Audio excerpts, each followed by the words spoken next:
Salve, salve! Segunda-feira para começar a semana, né? Vamos lá, falar do que aconteceu no final de semana. Série D já era Tuna e Águia, decepção total, né? O Águia, principalmente, campeão paraense, e aí vinha numa crescente tremenda, mas desde a saída do Matheus Sodré a coisa começou a declinar e a chegada do Rafael Jacques aí acabou não dando em nada mais uma vez.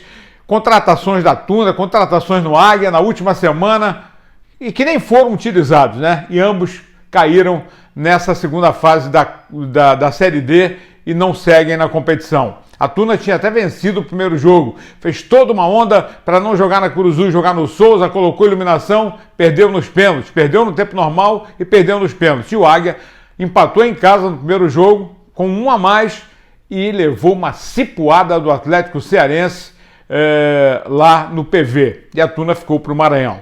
Bom, e para Remo e Paysandu? Fim de semana positivo para o Leão, que venceu em casa, fez o dever de casa mais uma vez, venceu a segunda seguida, se isola ainda mais da zona da confusão, a gente vai falar já já, mas eu começo falando do Paysandu, que tinha o Altos, o lanterna do grupo até então, nesse domingo, quando começou a rodada, o Paysandu na 9ª colocação, podia estar hoje, iniciando a semana, na 6ª colocação, se tivesse conseguido vencer a equipe do Alto do Piauí.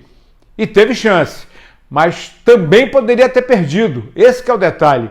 Contra o Lanterna, um time desfigurado, perdeu o goleiro, perdeu alguns jogadores lá.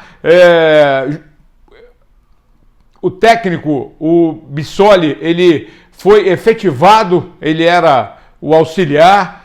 Quer dizer, o Altos ele está com o pé na cova, tentando ainda com uma última esperança uma salvação. Muito difícil, mas mesmo assim fez um jogo duríssimo contra o Paysandu. O Hélio reclamou muito da atuação do time, um time que não teve vibração, falta de criatividade e não foi por falta de força para o ataque. O Robinho, por exemplo, maior surpresa, melhor atuação dele pelo Paysandu, bateu o escanteio mais uma vez, gol do Wanderson, mas aí a zaga falhou no gol, assim como falhou a zaga do Altos, falhou a zaga do Paysandu em 1-1, e várias chances de gol, bola na trave, assim como o Altos também teve, inclusive aquela que o goleiro foi driblado. O Matheus Nogueira muito bem no gol do Paysandu.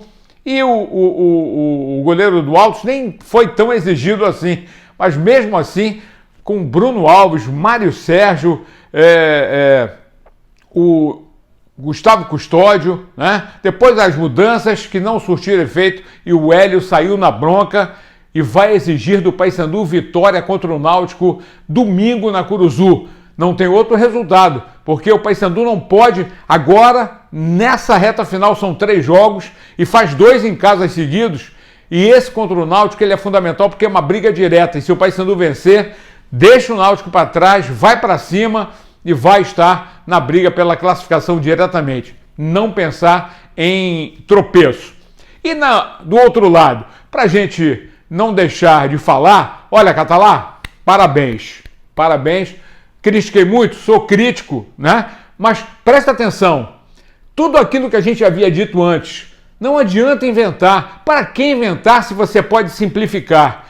O Remo, na hora que colocou uma formação com os jogadores na posição certa, inclusive o Muriqui adiantado, como sempre jogou no início da temporada, desde que chegou aqui, sendo artilheiro, o Remo rendeu muito mais, o Remo cresceu de produção, o Remo foi outro time, criativo, vibrante, eu diria forte, né, no ataque, mas com algumas falhas na defesa lá, isso aí indiscutível. Mas o torcedor do Remo saiu satisfeito mesmo com todos os problemas ainda apresentados. E no final o Catalá ainda disse o seguinte: olha, tá tudo bem, mas eu vou colocar o Gustavo Bochecha, que é para deixar o torcedor ficar um pouquinho mais agoniado. Mas olha, o Remo fez um grande jogo. Uma pena não vai poder contar, assim como o Paysandu não vai ter o Jaci Maranhão contra o Náutico, o Remo não vai ter o Anderson Uchoa na cabeça de área, jogador imprescindível. Mas o Paulinho Curuá voltou muito bem, então não dá para inventar. Claudinei, Paulinho Curuá, e aí o Rodriguinho voltando, né? Jean Silva, beleza, foi recuperado emocionalmente. Essa mesma recuperação deve ter sido feita com o Marcelo, que o Catalá usou de 2 pesos e 2 medidas, insistindo com o Marcelo, que está machucado, pode até retornar agora, mas não fez com o Marcelo, que fez com o Jean Silva. E o Jean Silva muito bem no time do Remo. E deixa o Muriqui lá na frente, não inventa não. Esse jogo contra o Manaus é briga direta, o Manaus está atrás, tentando sair da zona da confusão, tentando se salvar, e o Remo, se conseguir vencer esse jogo, meu Deus do céu, aí é outra história. São 3 decisões, né? Mas imagina essas 2 últimas rodadas, o Remo pegando o CSA lá, do Marcelo Cabo, e aí dá o troco para o Marcelo Cabo pelas besteiradas que ele fez lá no início da competição, para fechar contra o Altos do Piauí aqui no Baianão, para quem sabe ser o jogo até da classificação, porque com 29 pontos dá para sonhar sim. Galera, por enquanto é só, mas é uma semana toda de trabalho, tanto para o Paysandu, que joga na Curuzu, e o Remo, que vai a Manaus enfrentar o Manaus. Aquele abraço, tamo juntos e de olho, hein? Ligado.